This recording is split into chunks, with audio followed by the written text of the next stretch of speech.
originally was written, I remember when I got it, the first episode, Joss wrote it as a boxing scene. Joss being a big Battlestar Galactica fan, he'd seen it on the boxing episode of Battlestar, so he originally had it written that way. And I went in the office and I was like, knock, knock, knock, it's the first episode, I don't want to bother Joss. He's being creative and brilliant. At the time, I think he was like twirling a pen, walking around the office. Active thought. I was like, Joss, listen, I've been doing this martial art for a number of years. Very passionate about it. It's called Muay Thai. He's like, can I have some pad thai with that? And then you kicked him in the throat. Yes. And then jumped into his head. Pretty much, I convinced Joss to change. He's like, I don't even know what you're talking about, but as long as you can do it, let's do it. He said, the problem is, he goes, I can't tell you how many actors have told me they can do something like ride a horse or a motorbike or what have you. And he goes, we go to the day of shooting, and oftentimes they cannot do this. He goes, I hope that's not the situation. I promise you it's not the situation. So, excuse me. I got to end up helping to choreograph the entire fight scene. I got to beat up a 245-pound Samoan who normally would have squished my head, and I had a ton of fun. Well, that's another thing about Jaybird, as I lovingly call him, is that he... And we will all do that too now. Jaybird. You're going to shout it across the street when you see him go home. Jaybird! Poison dart.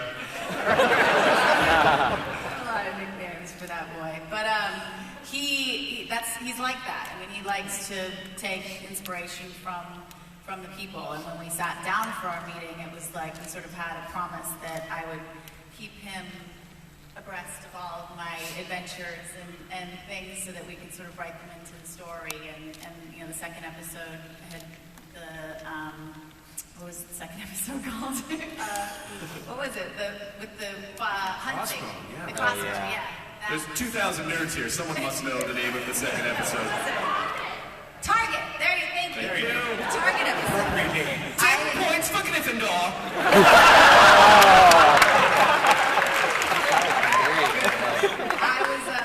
I was elk hunting in Colorado. Sorry to the vegetarians out there, but Wait, what? I eat what I kill. I think that's the best way if you're going to eat meat, you know. You should watch Web Thank Series. you. You know, it is so hard to get quality elk steaks. You gotta go out and kill it.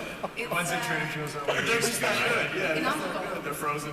You were elk hunting? I was elk hunting in Colorado, and it was like literally we sent each other crossing emails. I was emailing him my story about the elk I had taken down, and he was emailing me the story for like the one sheet and like the entire Dollhouse plan. And he wrote, we literally sent the email in the same moment. We had met 2 weeks before. That was kind of weird and cool and serendipitous. And so he was like, yeah, that'll be the second episode. So he takes things from your life. That is amazing. Did you use a gun or did you kick the elk in the face? I am skilled bow hunter, but I did use a gun.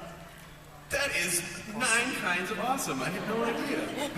You and 4 people again. Yeah, but still. didn't they have you on a talk show when you actually pulled out the bow? Oh yeah, I think it was on Jimmy Kimmel. Yeah, she was on Kimmel's show with that shot thing on. Jimmy Kimmel.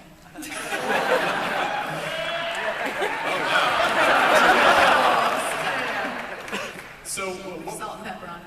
what was the experience like from a producer standpoint? I mean, you know, because you're used to acting on shows and just being a performer. How did your perception of show business change when you actually had to be a producer on a show?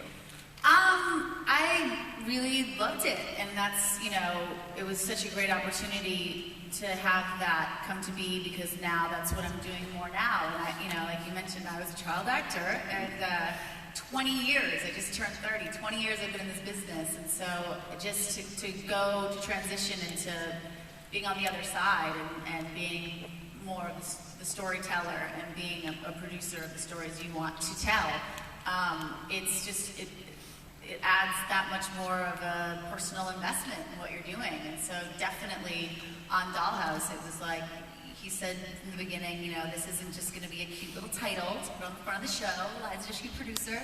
I want you to get in it, and I want you to be involved in more ways than just an actor. And it was just, it was rewarding. It was hard, but it was rewarding. If Tahmoh gave you shit anytime, you'd be like, shut up or you're fired. Fired. Yeah. I didn't even try. No, Even if I it wasn't actually, the producer, I don't want to mess with Eliza. Yeah. No, and I made a point to never be that girl. It was like, well, I don't think I ever at one point, threw my P word around. It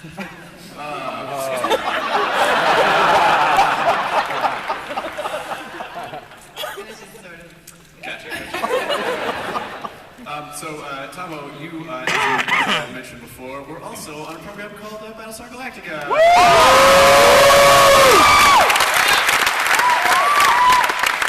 The sideline, baby. So, how did you get involved in BSG, as the kids call it? You know what? The same way as always. I went in for an audition. I didn't read the script. I heard about this new miniseries, Battlestar Galactica. I got the sides for Hilo, and this isn't really a spoiler alert, but it was the scene on the planet where I basically give up my seat, and I've got the dialogue for sure. You guys are gonna have to excuse me. I'm sniffling the whole time here. This AC's getting to me, and I've got I need to snot right. We did a lot of cocaine backstage. I was doing bumps. Just came from LA. This is what we do. I've been up for a couple days. Because you can't tell though, right? Oh, okay. Fun to get just like, yeah. Bumps, I love them. You're coming with us! Always have to go, sir. There's no punch an elk. Just give me the job, okay? I'm the guy for the job. I think he's gonna kill us. Yeah. So anyway, I had an audition. I went in. There's this guy named Michael Reimer. He was the key director. I had the audition with him. It was a great audition. I felt really good about it. And then I didn't hear anything for a week. And I'm like, well, I guess I didn't get that job. I think it was 8 or 9 days later I got the call. And I was told that I got the job. That was it. That's pretty great. And you grew up in Canada. I was reading online. Your father, one Canada supporter. Canadian people over there. I love it. Your father was the premier of the Yukon. He was the premier of the Yukon. Yes, it's a very prestigious title. You didn't know that? What does a premier do in the Western Territory? I think it's just like it's like a governor, except the Yukon is a vast territory. It's very large. If you've ever looked at the map, the part of the the country that Alaska's attached to, that's all the Yukon. So that's where I grew up. There's only 32,000 of us.